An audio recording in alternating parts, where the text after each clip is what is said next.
हम पहला chapter discuss करने वाले हैं इलेक्ट्रिक चार्ज एंड फील्ड। सो पहला टॉपिक है इलेक्ट्रिक चार्ज।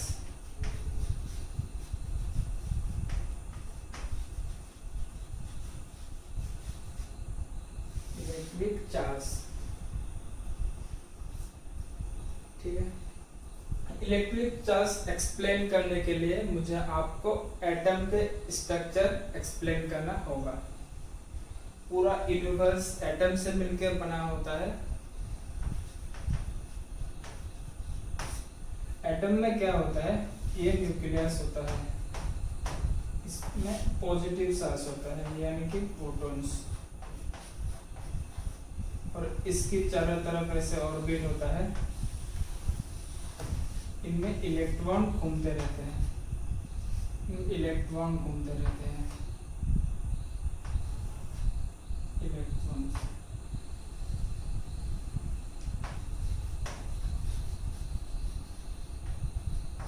ये एटम के अंदर मतलब सेंटर में जो रहता है वो पॉजिटिवली चार्ज होता है, और जो राउंड राउंड घूम रहा है ये नेगेटिव चार्ज होता है। सो इलेक्ट्रॉन नेगेटिव चार्ज होता है और प्रोटॉन पॉजिटिव चार्ज होता है।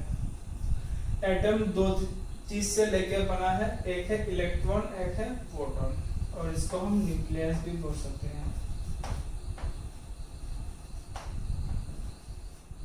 न्यूक्लियस में प्रोटॉन रहते हैं, प्रोटॉन होता है, प्रोटॉन में पॉजिटिव चार्ज और उसके चारों तरफ घूमते हैं इलेक्ट्रॉन।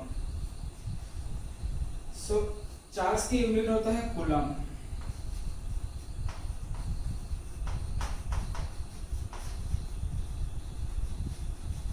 इसको हम डिनोटेड बाय सी से डिनोट करते हैं।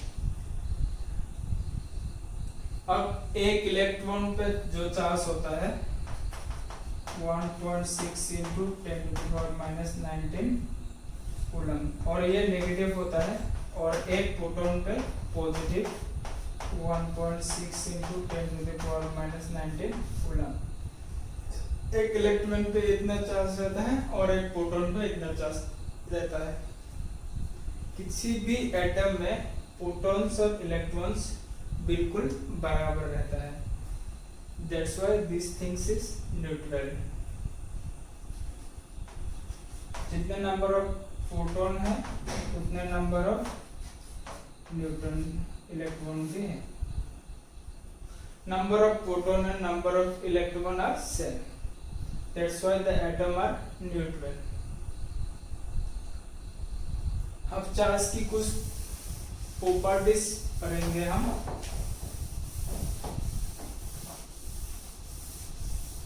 जैसे चार्ज इज क्वांटाइज्ड, ये प्रॉपर्टीज है।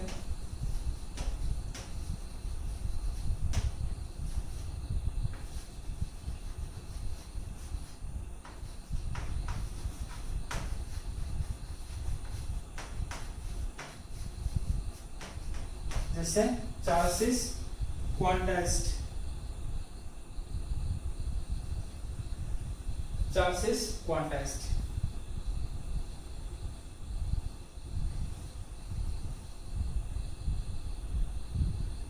सो ये प्रॉपर्टीज ऑफ चार्ज। पहला प्रॉपर्टीज है charge is quantized.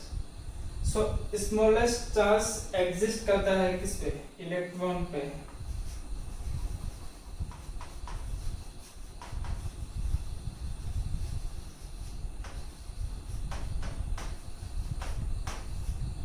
exist on electron. So charge q n type of E. N is some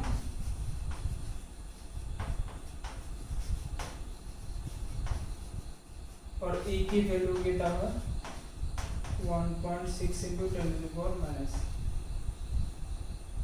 और N का value 1 times 2 times 3 times 4 times, मतलब चार्ज इस electron का इंटीजर मल्टीपल होगा। इससे छोटा पैकेट एग्जिस्ट नहीं होता है। Charge is quantised.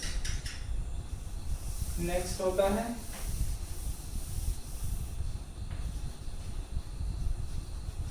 Charge is transferable,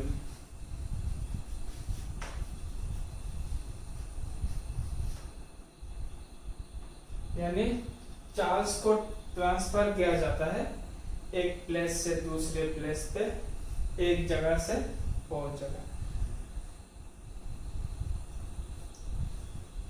charge क्या ट्रांसफर, तो हम चार्ज को क्या कर सकते हैं, ट्रांसफर कर सकते हैं। उसके बाद आता है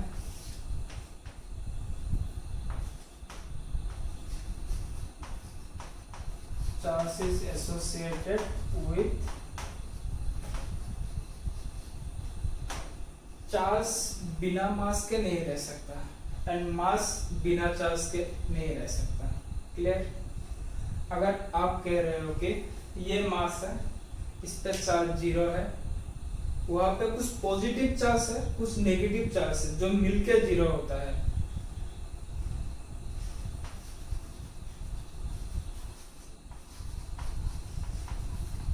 can not exist without mass, so E and M both are necessary। Charge बिना मास के नहीं रह सकते।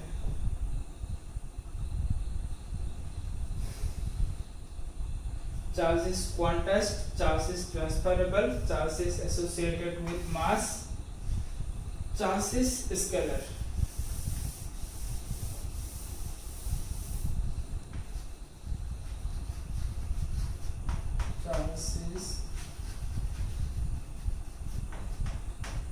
चार्ज इज स्केलर, चार्ज एक स्केलर क्वांटिटी है, स्केलरली ऐड होता है, स्केलरली सब्सट्रैक्ट होता है, because it is value only.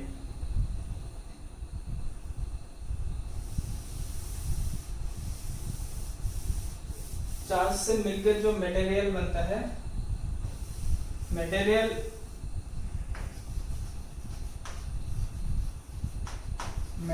बनता है एटम से, और एटम बनता है चार्ज। मटेरियल दो टाइप का होता है, एक है कंडक्टर और एक है इंसुलेटर।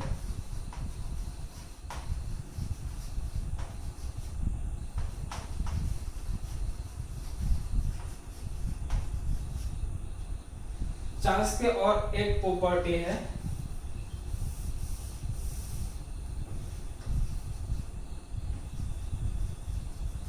ये 5 नंबर प्रॉपर्टी से, चार्ज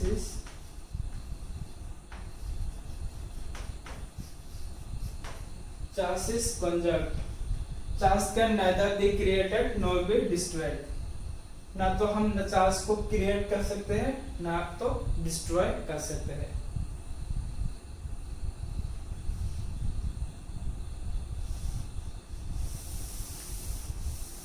अब देखेंगे conductor.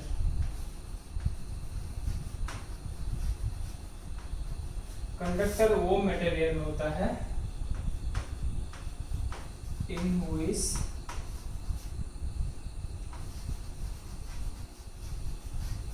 charges can move from one place to, conductor वो मटेरियल होता है जहां पे चार्ज का मूवमेंट अलाउ होता है, फ्री इलेक्ट्रॉन मूव कर सकते हैं एक प्लेस से दूसरे प्लेस पे।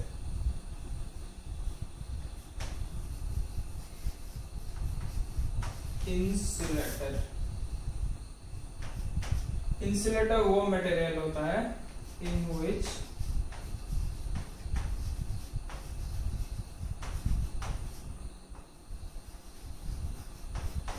movement of charge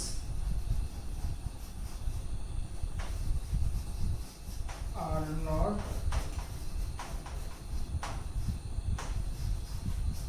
इंसुलेटर पे चार्ज मूव नहीं कर सकते हैं। यहाँ पे चार्ज जहां पे रहेगा वहीं पे रहेगा, यहाँ पे चार्ज को हम मूव नहीं कर सकते। ठीक है।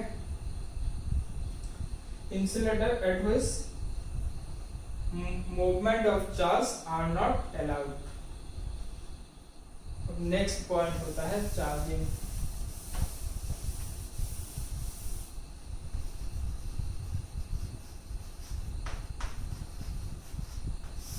चार्जिंग मीन्स क्या होता है? Transfer of charge.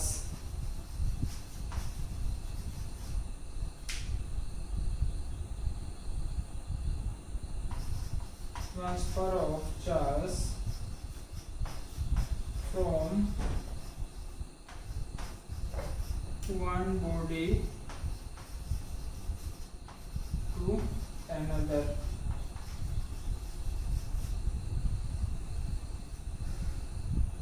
Charging involves transfer of mass.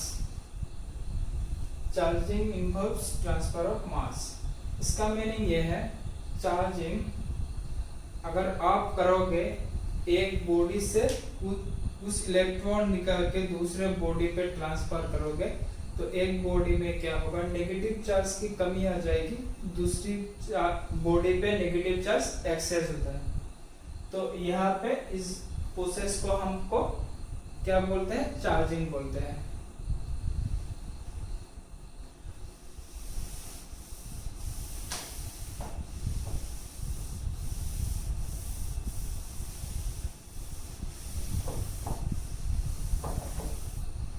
Charging में क्या होता है?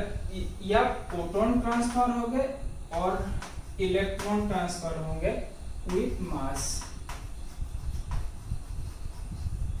ट्रांसफर ऑफ प्रोटॉन भी हो सकता है, ट्रांसफर ऑफ इलेक्ट्रॉन होता है, लेकिन मास के साथ. बिना मास के ट्रांसफर ऑफ प्रोटॉन और इलेक्ट्रॉन पॉसिबल नहीं हो सकता.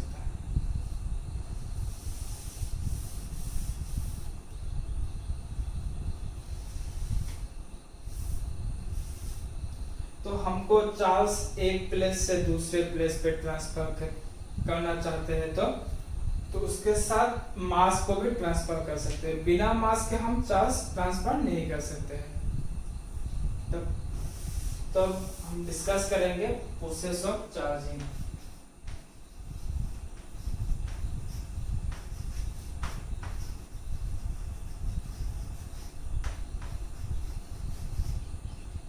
प्रोसेस ऑफ चार्जिंग पहला होता है बाय कंडक्शन.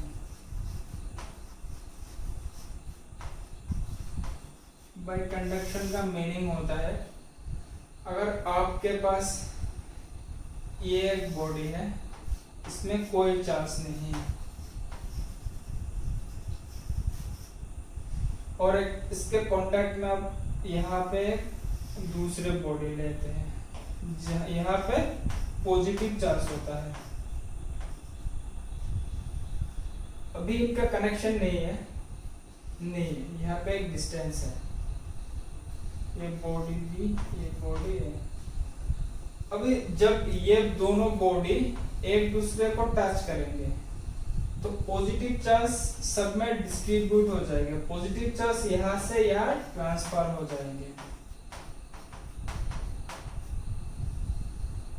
अब इन दोनों को सेपरेट करेंगे.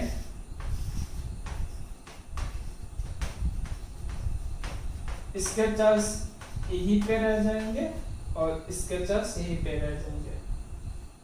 This is charging by conduction. और बाय कांटेक्ट,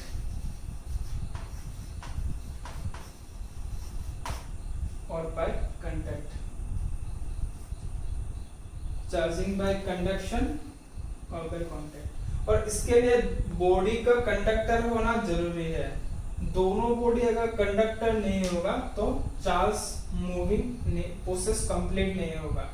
पॉजिटिव चार्ज, अभी देखें पॉजिटिवली चार्ज और नेगेटिवली चार्ज होने का मीनिंग क्या है. What is positive charge and what is negative charge. ये दोनों बॉडी, ये दोनों बॉडी है. ये बॉडी भी न्यूट्रल है, ये बॉडी भी न्यूट्रल है. यहाँ से कुछ नेगेटिव इलेक्ट्रॉन किसी प्रोसेस के थ्रू यहाँ पहुंचा दिया. ये मान लीजिए दो नेगेटिव चार्ज यहाँ पे पहुंचा दिया. सो इस बॉडी पे तो पॉजिटिव चार्ज आ जाएंगे, इसमें दो नेगेटिव चार्ज आ जाएंगे। तो अब हम बोलेंगे this body is positively charged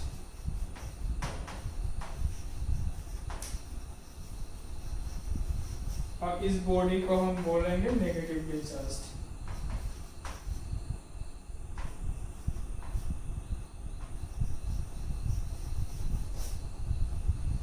ठीक है,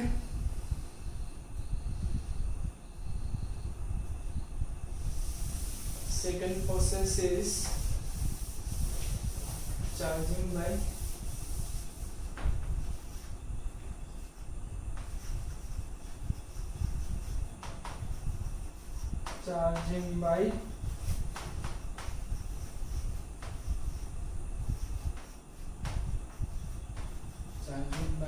इंडक्शन।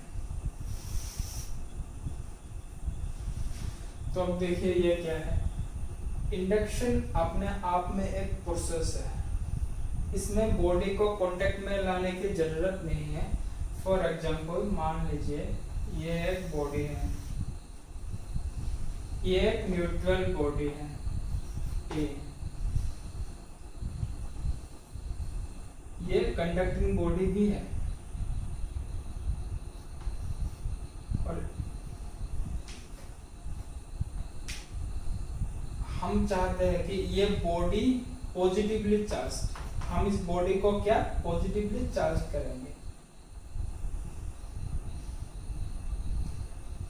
सो हम इसके साइड में एक और बॉडी भी लेके आएंगे, ये भी कंडक्टिंग बॉडी है,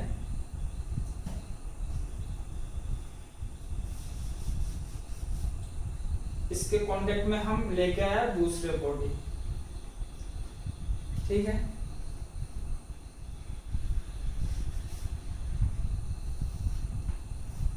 ये बॉडी, हम एक बॉडी को पॉजिटिवली चार्ज बनाना चाहते हैं,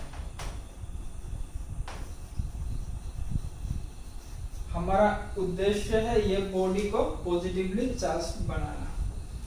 तो इसके साथ में हम क्या करेंगे, एक और बॉडी लेके आएंगे, इसमें negative charge, strong negative charge.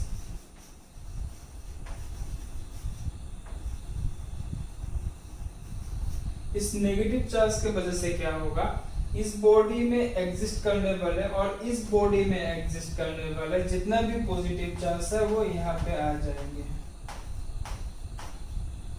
And negative charge यहाँ पे चला जाएंगे। And now separate A and B.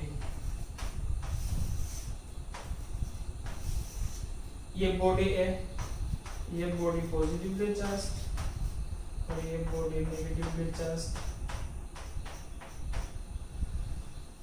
Positive charge body A पे रह जाएंगे और नेगेटिव चार्ज बॉडी बी पे रह जाएंगे और ये वाले बॉडी यहाँ पे जो रहे ये यहीं पे रहेंगे। इस नेगेटिव बॉडी ने क्या किया, पॉजिटिव चार्ज को अट्रैक्ट किया और नेगेटिव चार्ज को रिपेल किया। तो हमारी कंसंट्रेशन ये थी, बॉडी ए को हम पॉजिटिवली चार्ज बनाए, हमें ए बॉडी पॉजिटिवली चार्ज मिल गया। This process is known as charging by induction. Positive और नेगेटिव चार्ज का सेपरेशन बाय इंडक्शन, मतलब इंड्यूस हो जाना। इनिशियली बॉडी न्यूट्रल थी बट जैसे नेगेटिव चार्ज यहाँ पे लगा दिया, सो पॉजिटिव और नेगेटिव को ये नेगेटिव चार्ज ने सेपरेट कर दिया बाय इंडक्शन। पॉजिटिव चार्ज को यहाँ पे खींच लिया और नेगेटिव चार्ज को वहां पे धक्का दे दिया। अब इन दोनों बॉडी के सेपरेट किया, ये तो ये बॉडी पॉजिटिवली चार्ज आ गया, ये बॉडी नेगेटिवली चार्ज आ गया। सो इंडक्शन एक प्रोसेस है जिसके थ्रू हम किसी बॉडी को चार्ज कर सकते हैं। So third by friction. So एक बॉडी है ये, तो इसको दूसरी बॉडी के साथ रब करते हैं, तो रब करने से यहाँ पे क्या होगा, थर्मल एनर्जी प्रोड्यूस होगा।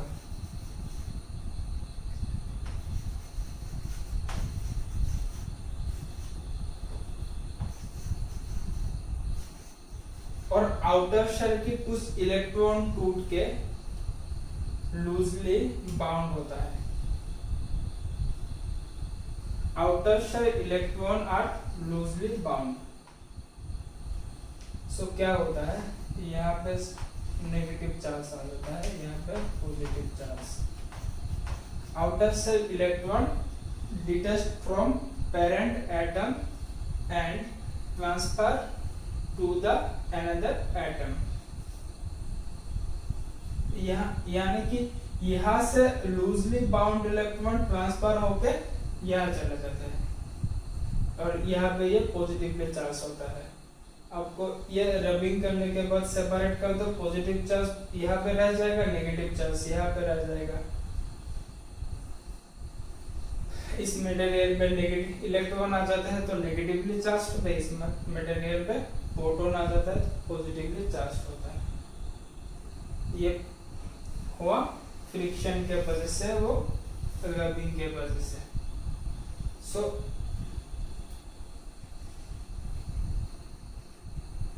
इंसुलेटिंग बॉडी को भी हम रबिंग के थ्रू से चार्ज ट्रांसफर कर सकते हैं, but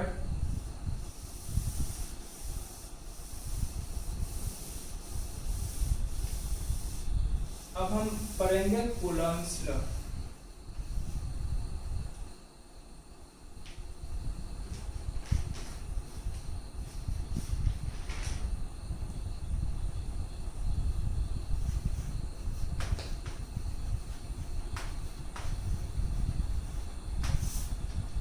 So Coulomb's law is totally experimental, which is experimented by the greatest scientist Coulomb। ठीक है, Coulomb's ने कुछ एक्सपेरिमेंट किया और एक लॉ बनाया जिसको हम पढ़ते हैं Coulomb's law। तो अब देखिए कूलम्ब्स लॉ क्या होता है। कूलम्ब्स ने ये लॉ बनाने के लिए लॉट्स ऑफ एक्सपेरिमेंट किया है और एक कंक्लूजन पे पहुंचा।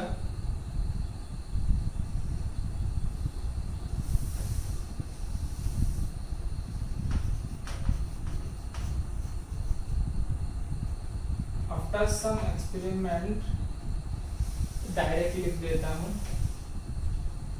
सो देखिए कूलम्ब ने क्या कंक्लूजन निकला। दो चार्ज Q1 एंड Q2, दो चार्ज Q1 एंड Q2 दोनों चार्ज पॉजिटिवली चार्ज है जिसका मैग्नीट्यूड सेम होता है। Coulomb found that two charges placed at a distance are apart in a medium exert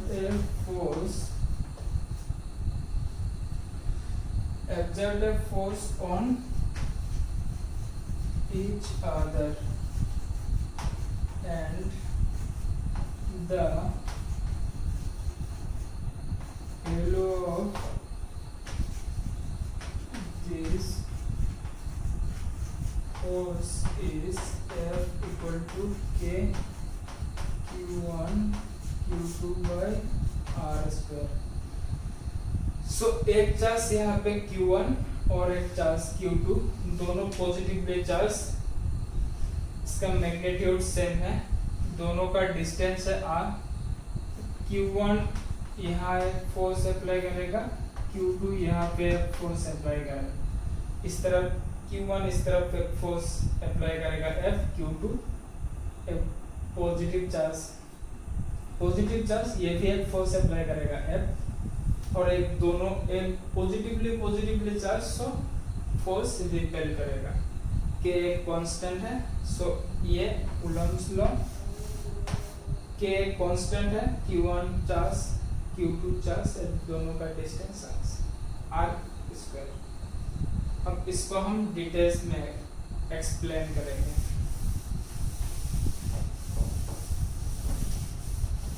मान लीजिए एक चार्ज है q1 और एक दूसरा चार्ज q2, दोनों को मिलाने वाली ये लाइन, इसकी डिस्टेंस है r। ठीक है, पॉजिटिव चार्ज को रिपेल करता है, नेगेटिव चार्ज को रिपेल करता है। हमको पता ही है सेम चार्ज रिपेल करता है एक दूसरे को। सो इस q1 की वजह से इस तरह पे फोर्स लगेगा। सो ये फोर्स और इसके वजह से इस पे इस तरह पे फोर्स लगेगा, force 2 due to 1। Force on 1 due to 2, इसकी वैल्यू होगी k q1 q2 by r cube. अगर ये वाला वेक्टर r है तो नीचे r क्यूब करेंगे, तो इस डायरेक्शन में r होगा lm माइनस r, ये f12। अब f21 k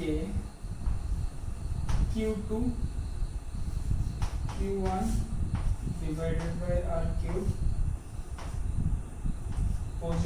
इसमें फोर्स lm पॉजिटिव का, ये lm r है, नीचे क्यूब है। और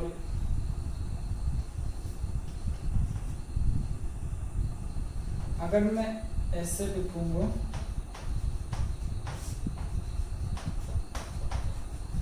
अगर कैप लेगा तो यहाँ पे r स्क्वायर होगा,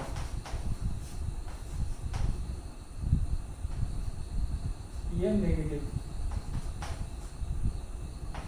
और ये पॉजिटिव।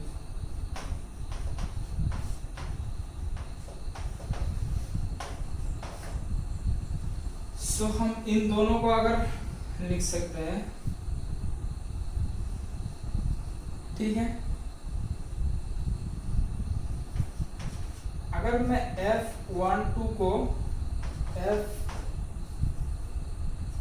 F21 इन दोनों को एक साथ लिख सकता हूँ, अगर बीच में इक्वल टू लिख सकता हूँ। मैग्नीट्यूड में तो दोनों बराबर है। अगर मैं चाहता हूँ इनके ऊपर वेक्टर पुट कर दूं, सो ये नेगेटिव लिखना पड़ेगा। सो अगर माइनस साइन लगा दूं तो यहाँ ऊपर मैं वेक्टर लगा सकता हूँ। सो F12 and F21 equal and opposite होता है।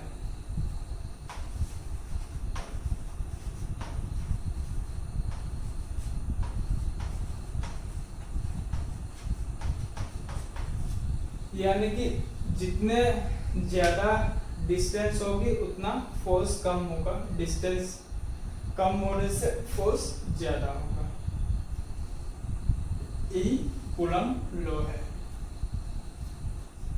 अभी एक एग्जांपल लेंगे।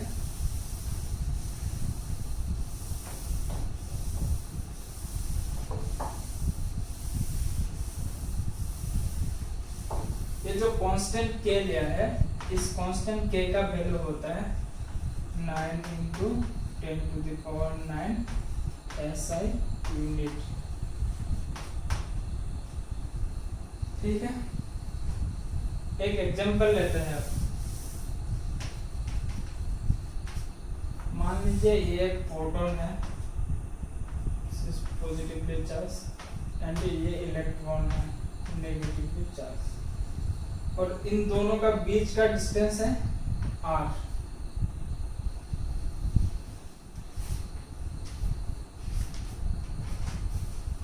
r की वैल्यू हम लेते हैं 5.3 × 10⁻11 मीटर। इन दोनों का बीच का मुझे फोर्स निकालना है। सो इलेक्ट्रोमैग्नेटिक फोर्स के Q1 Q2 divided by R square 9 तो 9 into 10 to the power 9 into 1.6 into 10 to the power minus 19 1.6 into 10 to the power minus 19 divided by 5.3 into 10 to the power minus 11 का whole square. तो ये आता है 8.2 into 10 to the power minus 8 newton. तो ये आता है इलेक्ट्रोस्टैटिक फोर्स।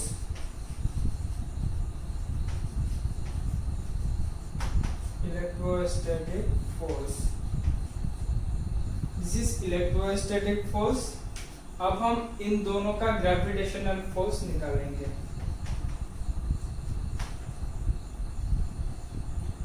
क्योंकि यहाँ पे मास है सो ग्रेविटेशनल फोर्स भी होगा। फोर्स होता है जी, ग्रेविटेशनल फोर्स का फॉर्मूला यह है G into m1 m2 divided by R square. G का वैल्यू होता है 6.67 10 to the power minus 31। So ये mass of electron multiplied by mass of proton. Mass of electron होता है मास ऑफ इलेक्ट्रॉन होता है 9.1 to 10 to the power minus 31 और मास of proton आता है एंड मास ऑफ प्रोटॉन होता है 1.67 into 10 to the power minus 27 kg।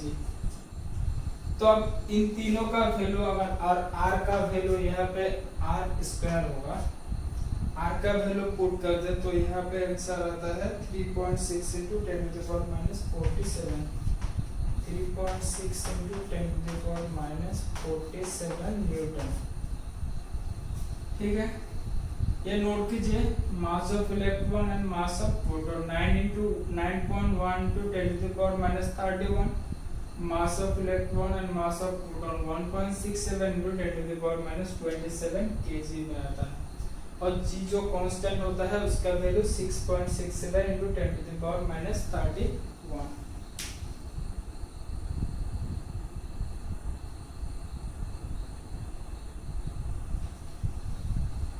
तो अभी इन दोनों का रेशियो निकालेंगे हम।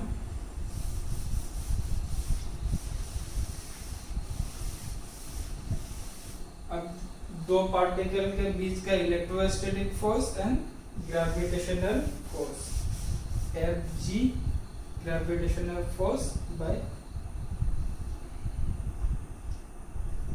सो इसका रेशियो होता है Fe divided by Fg। So 10 to the power 39 इन दोनों का रेशियो होता है अप्रोक्सीमेटली 39। सो इलेक्ट्रोस्टैटिक्स की फोर्स के कंपैरिजन में ग्रेविटेशनल फोर्स बहुत ही वीक होता है, मतलब अब नेग्लिजिबल भी कह सकते हो। 10 टू द पावर 39, इसलिए ग्रेविटेशनल फोर्स को हम इग्नोर कर सकते हैं और इसको हम ले लेते हैं।